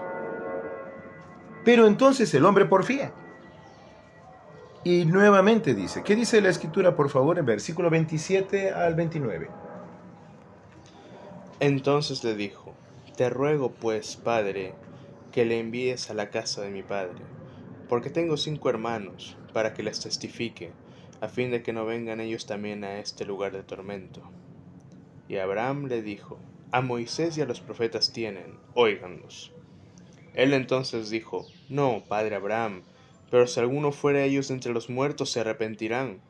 Mas Abraham le dijo, si no oyen a Moisés y a los profetas, tampoco se persuadirán aunque alguno se levantare de los muertos. Este es el momento, gracias, más difícil para este hombre. Fíjate el contraste. En primer término el hombre dice: entonces él dando voces dijo: Padre Abraham, ten misericordia de mí y envía. Ahora dice: te ruego. Se le acabó. La altivez terminó. Este es un versículo que contrasta con lo que acabas de leer hace unos minutos. Entonces él dando voces, o sea, le gritó a Abraham. Podríamos entender que le gritó en su desesperación: Padre Abraham, ten misericordia de mí, así como le gritaban al Señor. Pero en medio de eso, él ordena: envía a Lázaro. Pero ahora dice: te ruego. ¿Y cómo sabemos que su altivez murió? Porque ya no pide para él, pide para sus hermanos. O sea que este hombre amó a sus hermanos. En medio de su envilecida vida, él amaba. No era una persona que careciera de emociones. Él amaba a sus hermanos. Padre, por favor, te lo ruego. Esto es terrible. No quiero que mis hermanos vengan acá. Ya está bien, me lo merezco. Por favor, envía a Lázaro, que les testifique. Su tono ya cambió. Podemos decir que aquí quizá ya no quiso dirigirse a Lázaro avergonzado. Probablemente. Pero en la primera ordenó: acá ruega. Pero lamentablemente en el Hades, al otro lado, en el lugar donde están los muertos esperando su juicio, ya nada se puede hacer. Ni siquiera un acto de bondad. El hombre estaba queriendo hacer algo bueno por primera vez en su vida, pero era tarde. Por mis hermanos no, no acá. Y entonces Abraham le dice: a Moisés y a los profetas tienen. Podemos visualizar el cuadro: los fariseos cruzados de brazos escuchando a Jesús, quien les acababa de decir que Juan el Bautista era un profeta, y ellos no habían protestado contra eso. Abraham, en el lugar de los muertos, le dice: tienen a Moisés y a los profetas, te incluyo a Juan, que los oigan. Jesús le dice a los fariseos, porque se está dirigiendo a ellos, está mirándolos casi a los ojos, no está mirando a los publicanos y pecadores, no está mirando a sus apóstoles y discípulos, los está mirando a los ojos y le dice: miren lo que dijo el padre Abraham, al que ustedes llaman padre, que escuchen a la ley y a los profetas. ¿A quién tienes que escuchar? ¿A quién? Perdón, disculpa, a los profetas. ¿Has escuchado a Juan? ¿Sabes lo que Juan ha dicho de mí? Vayamos a ver lo que Juan decía de Jesús. Vamos al Evangelio de Juan, hermano de Jacobo, el cuarto libro del Nuevo Pacto, del Nuevo Testamento, al primer capítulo. Hay 3 testimonios de Juan el Bautista, no de Juan el Apóstol, que Juan el Apóstol registra acerca de Juan el Bautista, pariente de Jesús. ¿Qué dice, por favor, en los versículos 15 al 18? Está hablando Juan el Bautista. ¿Qué dice Juan en los versículos 15 al 18? Juan dio testimonio de él y clamó diciendo: este es de quien yo decía, el que viene después de mí es antes de mí, porque era primero que yo. Porque de su plenitud tomamos todos, y gracia sobre gracia. Pues la ley por medio de Moisés fue dada, pero la gracia y la verdad vinieron por medio de Jesucristo. A Dios nadie le vio jamás. Al unigénito Hijo, que está en el seno del Padre, Él le ha dado a conocer. Este es el testimonio de Juan el Bautista. Muchas veces leemos este pasaje como si fuera Juan el apóstol el que está hablando. Este es el testimonio, decía, de Juan el Bautista. Generalmente cuando se lee estos pasajes podemos asumir que es Juan el apóstol el que lo da, pero es Juan el Bautista el que está dando testimonio ante la gente que lo había venido a buscar. Es Juan. Juan dio testimonio de él y clamó diciendo: este es de quien yo decía, el que viene después de mí es antes de mí porque era primero que yo. Jesús había nacido después. Jesús había nacido 6 meses después. Sabemos la historia de María y de Elizabeth, su parienta, la madre de Juan el Bautista. Entonces, ¿qué podemos decir? ¿Por qué Juan decía eso? Porque estaba hablando de Jesús en su calidad divina. Era antes de mí. Él era antes de mí. Él no había nacido, no había concebido. Yo salté de alegría en el vientre de mi mamá por cuando vino su mamá María, pero yo vine a conocer después quién era él. Él es el unigénito Hijo de Dios, dador de toda gracia. Mire el testimonio de Juan. Y entonces el Señor de nuevo regresa a la enseñanza de esta historia del rico y el Lázaro. Perdón, ¿a quién tenían que escuchar, estimados fariseos, según el padre Abraham, a que ustedes llaman padre, los hermanos del rico? A Moisés y a los profetas. ¿Qué dijo Juan, profeta de mí? Ok, otra cita de Juan el Bautista, en el mismo capítulo. ¿Qué dice, por favor, los versículos 29 al 34? En el mismo capítulo 1 del Evangelio de Juan. El siguiente día vino Juan a Jesús Vio Juan a Jesús, ¿no? El siguiente día vio Juan a Jesús que venía a él y dijo: He aquí el Cordero de Dios que quita el pecado del mundo. Este es aquel de quien yo dije: Después de mí viene un varón, el cual es antes de mí, porque era primero que yo, y yo no le conocía. Mas para que fuese manifestado Israel, por esto vine yo bautizando con agua. ¿Hasta el Tam- 34? También dio Juan testimonio diciendo: Vi el Espíritu que descendía del cielo como paloma y permaneció sobre él. Y yo no le conocía, pero el que me envió a bautizar con agua, aquel me dijo: Sobre quien veas descender el Espíritu y que permanece sobre él, ese es el que bautiza con el Espíritu Santo. Y yo le vi y he dado testimonio de que este es el Hijo de Dios. Mira el testimonio de Juan el Bautista que casi nadie cita. Juan fue el primero en declarar que Jesús era el Hijo de Dios, que era Dios porque cuanto vivía antes de Juan. Juan dio testimonio de eso, pero Jesús venía a él, eran parientes. Era un cuadro muy humanamente bello. Podemos visualizar al Señor Jesús levantando la mano y saludando: Juan, hola. Y Juan hablando a sus discípulos: ese es. Yo no le conocía, pero ¿cómo no le vas a conocer si es tu pariente? Es que yo no sabía que él era el Hijo de Dios. Yo tenía la idea de que era un joven justo por su vida, al lado de la madre y de sus hermanos, del padre, siempre fiel ahí. Pero yo no tenía la menor idea hasta que el que me envió a bautizar me dijo por revelación: el Espíritu permanece sobre este es el que bautiza con el Espíritu. Yo os doy testimonio de que este es el Hijo de Dios. Y entonces volvemos a la enseñanza de Jesús contra los fariseos. Oigan, ustedes aceptaron que Juan era profeta, entonces aceptan su testimonio, ¿cierto? ¿Qué dio testimonio de Juan de mí? Porque ustedes lo han aceptado como profeta. El último testimonio que vamos a saber de Juan lo encontramos unos versículos adelante. Acabas de leerlo. Versículo 35 al 37. El siguiente día otra vez estaba Juan y dos de sus discípulos, y mirando a Jesús que andaba por allí, dijo: He aquí el Cordero de Dios. Lo oyeron hablar los dos discípulos, y siguieron a Jesús. Y volviéndose Jesús, y viendo que le seguían, les dijo: ¿Qué buscáis? Y ellos le dijeron: Rabí, que traducido es maestro, ¿dónde moras? Les dijo: Venid y ved. Fueron y vieron dónde moraba, y se quedaron con él aquel día, porque era como la hora 10. Gracias. Y es maravilloso. El trabajo de Juan, su último trabajo, fue decir a sus discípulos: ese es, síganlo. Mi labor acá terminó. Juan cumplió cabalmente. Fue una luz que llevó a sus discípulos hacia Jesús, que es la fuente de la luz inaccesible.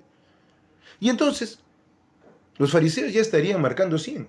Primero, porque el rico calzaba con ellos. Segundo, porque ellos eran falsos, como este rico que nunca ayudó a Lázaro ni en su salud, ni enfermedad y condición.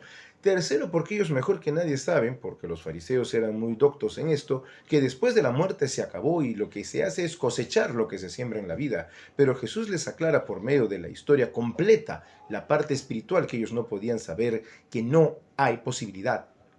Ya no hay posibilidad de que Dios permita que alguien del otro mundo venga aquí ahora. Eso se acabó. Eso sucedió solo una vez en la Escritura, como lo recordamos cuando, por medio de la divina de Endor, Saúl el rey hizo hacer venir a Samuel. Dios lo permitió una vez para consolidar su juicio sobre Saúl. Pero no es una cosa que Jesús ya dijera: esto sí, bueno, pues es posible. No. Jesús fue categórico en la historia de Lázaro. No se puede. Solo les queda una sola cosa, lo que siempre han tenido: la ley y los profetas, y por si acaso incluye a Juan. Y ustedes están negando el testimonio de Juan. Y para concluir, Abraham escucha el último clamor de este hombre. Volvamos a Lucas capítulo 16 y le da la sentencia más pesada. ¿Qué dice por favor los últimos dos versículos 30 y 31 del capítulo 16 de Lucas? ¿Qué dice Lucas capítulo 16 versículos 30 y 31? Él entonces dijo: No, padre Abraham, pero si alguno fuera de ellos entre los muertos, se arrepentirán. Mas Abraham le dijo: Si no oyen a Moisés y a los profetas, tampoco se persuadirán aunque alguno se levantare de los muertos. Y es aquí la declaración que el Señor Jesús les hace y de la que ellos se quedan mudos, porque vemos en el texto que ahora Jesús se dirige a sus discípulos, lo que veremos en la siguiente enseñanza en el capítulo 17. Dijo a sus discípulos, o sea, estos hombres fariseos se quedaron mudos. No dijeron, esta boca es mía, no dijeron, pero Jesús te equivocas, vamos a contradecirte, nada. Porque la clave para recibir como judíos el testimonio del Señor era que ellos tenían que estar dispuestos a oír, entiéndase, a obedecer a Moisés y a los profetas hasta Juan. Si ustedes son versados en la ley y son judíos de pura cepa, ustedes saben que deben obedecer la ley y los profetas, y deben aceptar lo que la ley y los profetas dicen. Y ustedes no aceptan lo que la ley y los profetas dicen, porque si no, no serían altivos, no serían avaros, y obedecerían el testimonio de Juan como sus primeros discípulos obedecieron y están aquí. Ellos no podían recibir el testimonio del Señor. Ustedes no van a creer, miren, yo voy a resucitar y ni así lo van a creer ustedes. Porque ustedes no le creen a Moisés. Moisés dijo, varón levantará el Señor como a mí, profeta ya. El testimonio de Juan el Bautista. Los juicios sobre ustedes, hechos por Jeremías, por Isaías, ustedes no le creen, lo saben, pero no lo creen. Menos van a creer el día que escuchen ustedes que yo he resucitado. Y otra cosa les había dicho el Señor. Volvamos a Juan, capítulo 5, por un instante, un versículo muy corto. Juan capítulo 5, versículo 39, hablando Jesús justamente a los judíos, les dice lo siguiente. ¿Qué dice Juan capítulo 5, versículo 39?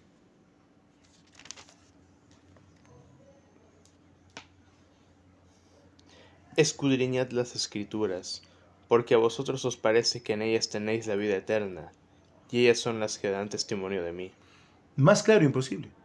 Miren, señores fariseos, ustedes se han venido a burlar de mí, de mis palabras, a mis discípulos y a estos pobres publicanos y pecadores que quieren oír la palabra de la salvación. Ustedes son altivos, y por ende son abominables porque son corruptos.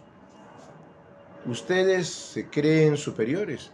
Uno de ustedes, un rico, que no voy a decir su nombre porque seguro ustedes lo conocen, y no quiero ofender a nadie, murió y siguió siendo altivo en el mismo lugar de los muertos. Y cuando quiso arrepentirse, ya no hubo oportunidad. Cuando quiso hacer algo bueno, ayudar a sus hermanos, ya no pudo. Piensen lo que están haciendo en vida, señores. No van a poder burlar a Dios eternamente. Piénsenlo. Las Escrituras dan testimonio de mí. Verifiquen. Voy a parafrasear algo que suelo decir y que los que me conocen saben que suelo decirlo. Es como si el Señor Jesús les hubiera dicho, no me crean, investiguen en la Escritura, escudriñen la Escritura. No me creas. Ya por último, cree las obras. ¿Qué hago ya? No me creas a mí, cree mis obras. Cree lo que yo te estoy diciendo en base a las obras. Créelo. Investiga. Escudriña la Escritura. A esas son las que dan testimonio de mí. Y tú dices que Juan es profeta. No le crees al testimonio. Triple del profeta 3 veces. No era posible para un judío reconocer a Jesús como su Mesías prometido, como su liberador, en tanto tuvieran altivez y esta altivez hubiera parido la avaricia en ellos. No era posible que ellos aceptasen el testimonio de Jesús si en realidad no le creyesen a la ley y a los profetas, porque estarían obligados a creer hasta Juan el Bautista. Y no era posible que los judíos se arrepintiesen en tanto no aceptasen una verdad que está en la Escritura, tanto en la ley como en los profetas e incluso en Juan, que hay una consecuencia funesta para el que persiste en ello. Una consecuencia funesta, y es que una vez que ellos mueren, y eso no solamente para ellos, sino para todos, no hay marcha atrás, no hay posibilidad de arrepentirse después. Lo hemos visto en el rico. Pasó de su altivez a la humillación de tener que rogar por sus hermanos y ya no pudo hacerse nada. Los judíos, hasta el día de hoy, en tanto mantengan esa altivez de creerse un pueblo divino y escogido, que ya no lo son, mientras que ellos tengan la altivez, serán avariciosos, una característica de este pueblo. Y mientras ellos persisten en ello y lean la Torá, el Tanaj, lean la Biblia, lo que ellos llaman su Biblia, el Antiguo Testamento para las Biblias judeocristianas, mientras que la lean, pero no le crean a Abraham ni a los profetas, incluyendo a Juan el Bautista, menos. Y mientras ellos porfíen en que nada les va a pasar y que van a morir en su riqueza y abundancia, jamás podrán reconocer a Jesús como quien es. Nunca. Y esto es algo muy importante. Podríamos decir que el judío, como dijo el apóstol Pablo, pide señales. Pero ¿qué señales se deben esperar más bien del judío? Que no sea altivo, que no sea avaricioso, que esté dispuesto a creer, ergo obedecer a la ley de Moisés y a los profetas, y que sea consciente del destino que le espera. Esto sería menester del judío para que crea en el Señor Jesús. Pero ¿qué hay de las personas no judías? ¿Qué hay de las personas no judías? Las personas no judías deben entender que Lucas no era judío y que le estaba escribiendo a Teófilo, otra persona no judía e incluso probablemente funcionario del Imperio Romano. Lo sabemos puesto que Lucas se dirige a él en su primer tratado como excelentísimo, tal como lo hace con otras personas en la Escritura. Por ejemplo, lo llama excelentísimo en el versículo 3 del Evangelio y se dirige a Félix y a Porcio Festo en el libro de Hechos con el mismo título. Es posible que Teófilo haya sido un funcionario o quizás hasta un gobernador como estas personas. Pero cuando un no judío como Teófilo lee el primer tratado de Lucas, va a encontrar algo maravilloso. Por favor, vayamos a Lucas, para ir terminando los últimos versos, capítulo 4, versículo 26. A lo largo de su primer tratado, Lucas menciona algunos casos de personas no judías que habían creído en Dios. Palabras del Señor Jesús en Lucas capítulo 4, versículo 26. ¿Qué es lo que nos dice? 26 y 27, por favor. Pero a ninguna de ellas fue enviado Elías, sino a una mujer viuda en Sarepta de Sidón. Y muchos leprosos había en Israel en tiempo del profeta Eliseo, pero ninguno de ellos fue limpiado, sino Naamán el sirio. Acá tenemos dos casos de personas no judías que habían creído a la voz de los profetas Elías y Eliseo, voceros de Dios. La reacción, la respuesta de los judíos fue querer matar al Señor Jesús, ni bien había empezado su testimonio, su ministerio. Vayamos por favor ahora a Lucas capítulo 7. En Lucas capítulo 7, ¿qué nos dice por favor el versículos 1 al 10? Después que hubo terminado todas sus palabras al pueblo que le oía, entró en Capernaum. Y el siervo de un centurión a quien éste quería mucho, estaba enfermo y a punto de morir.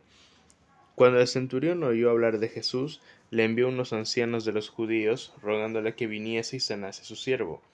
Y ellos vinieron a Jesús y le rogaron con solicitud, diciéndole: es digno de que le concedas esto, porque ama a nuestra nación y nos edificó una sinagoga. Y Jesús fue con ellos.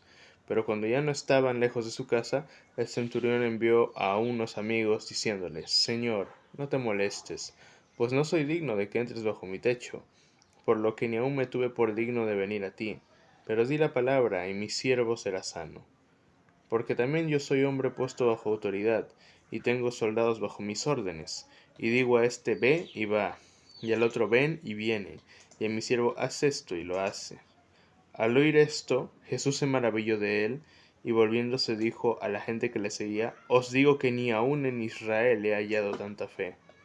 Y al regresar a casa los que habían sido enviados hallaron sano al siervo que había estado enfermo.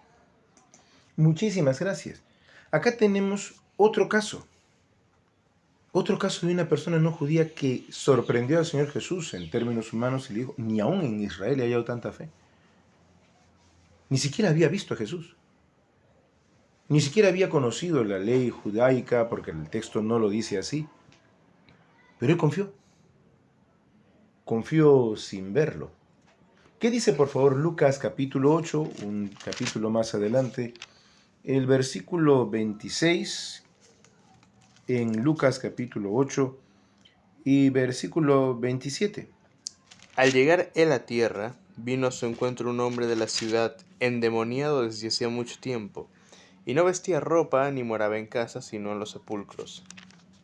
Este, al ver a Jesús, lanzó un gran grito, y postrándose a sus pies, exclamó a gran voz: ¿Qué tienes conmigo, Jesús, Hijo del Dios Altísimo? Te ruego que no me atormentes, porque mandaba al espíritu inmundo que saliese del hombre, pues hacía mucho tiempo que se había apoderado de él, y le ataban con cadenas y grillos, pero rompiendo las cadenas era impelido por el demonio a los desiertos. Y le preguntó Jesús, diciendo: ¿Cómo te llamas? Y él dijo: Legión, porque muchos demonios habían entrado en él, y le rogaban que no los mandase ir al abismo. Había allí un hato de muchos cerdos que pacían en el monte, y le rogaron que los dejase entrar en ellos, y les dio permiso. Y los demonios salidos del hombre entraron en los cerdos, y el hato se precipitó por un despeñadero al lago y se ahogó. Y los que apacentaban los cerdos, cuando vieron lo que había acontecido, huyeron, y yendo dieron aviso en la ciudad y por los campos, y vinieron a ver lo que había sucedido. Y vinieron a Jesús, y hallaron al hombre de quien habían salido los demonios, sentado a los pies de Jesús, vestido y en su cabal juicio. Y tuvieron miedo. Y los que lo habían visto les contaron cómo había sido salvado el endemoniado. Entonces toda la multitud de la región alrededor de los Gadarenos le rogó que se marchase de ellos, pues tenían gran temor. Y Jesús, entrando en la barca, se volvió. Y el hombre de quien habían salido los demonios le rogaba que le dejase estar con él. Pero Jesús le despidió, diciendo: Vuelve a tu casa y cuenta cuán grandes cosas ha hecho Dios contigo. Y él se fue, publicando por toda la ciudad cuán grandes cosas había hecho Jesús con él. Muchísimas gracias. Tenemos otro caso de un no judío, este hombre de la zona de Gadara.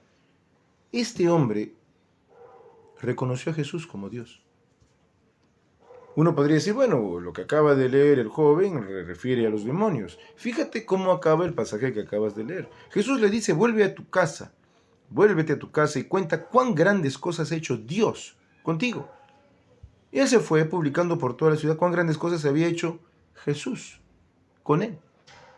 Si el centurión reconoció quién era Jesús sin verlo, este hombre literalmente lo reconoció como a Dios. No tuvo problemas con eso. Y vayamos por favor ahora al caso del capítulo 17 de Lucas, un capítulo que ya se acerca para que lo podamos revisar. Capítulo 17, versículos 11 al 19. ¿Qué dice Lucas capítulo 17, versículos 11 al 19? Yendo Jesús a Jerusalén, pasaba entre Samaria y Galilea.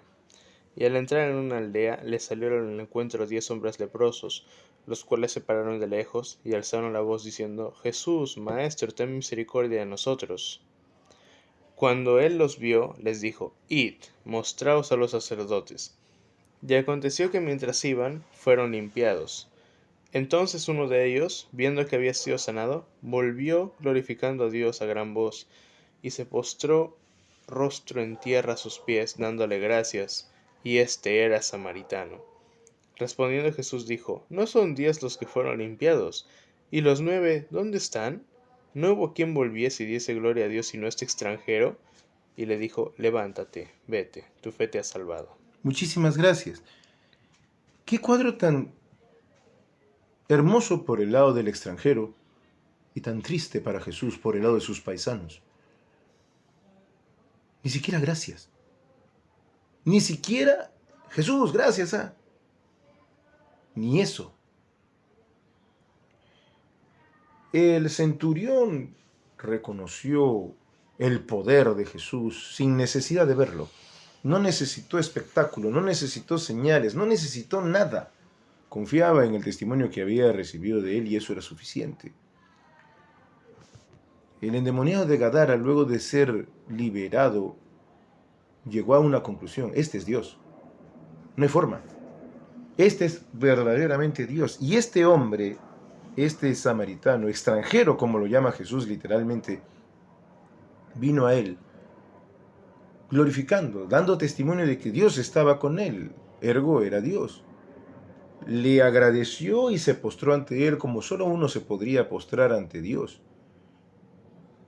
Y dijo, Jesús, un extranjero. Ni ustedes se han postrado. Un extranjero sí lo hace. Y entonces, ¿cuál es la conclusión final a la que podemos llegar? Que los no judíos no tuvieron necesidad de ver nada, ni de que se les prometa nada. Su fe se basó en haber confiado en las palabras que recibieron acerca de Jesús. Y las palabras que tuvo que recibir estas personas, las palabras que recibieron estas personas acerca del testimonio de Jesús, tuvo un efecto incomparable en sus vidas. Ellos creyeron como el centurión sin ver a Jesús. Y ellos lo reconocieron como a Dios sin ningún problema. Y también lo glorificaban, daban testimonio de Jesús a donde iban. Quien quiera creer en el Señor Jesús, pues que haga lo mismo. Los no judíos, la mayoría de las personas, no necesitan ver hoy día a Jesús. Simplemente tienen que estar dispuestos a recibir su testimonio en todo momento. Por lo tanto, todas aquellas personas que no somos judíos debemos estar agradecidos a Dios de que con sencillez de corazón podemos acercarnos a Él mediante las Sagradas Escrituras que dan justamente, como el mismo Señor Jesús dijo, testimonio de Él. Debemos acercarnos con esa sencillez, no cayendo en la altivez en la que cayeron los judíos, que justamente los llevó a la avaricia y les llevó incluso a menospreciar y a burlarse del Señor y de las consecuencias de sus actos. Debemos estar pues dispuestos a estar con un corazón sencillo y humilde para reconocer el testimonio del Señor a través de sus sagradas escrituras, rogando que su luz, su espíritu nos guíe por medio de ellas, para cada día asemejarnos más a Él y andar por el camino que Él nos dejó. Vamos a orar.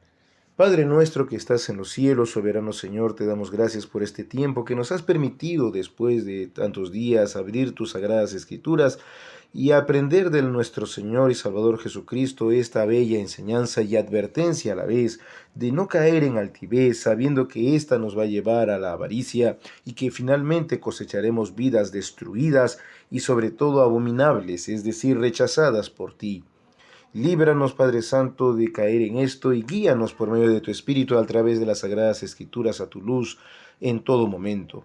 Gracias te damos una vez más a ti, Señor Jesús, porque por medio tuyo es que nosotros tenemos acceso a nuestro Dios por medio de las Escrituras y porque por medio tuyo también el Espíritu tuyo nos guía a toda verdad. Gracias, Padre Santo, te rogamos que tu Espíritu siempre confirme tu palabra en nuestros corazones y nos guíe, puesto lo encomendamos en el nombre de nuestro Señor y Salvador Jesucristo, quien es Dios, bendito por los siglos de los siglos.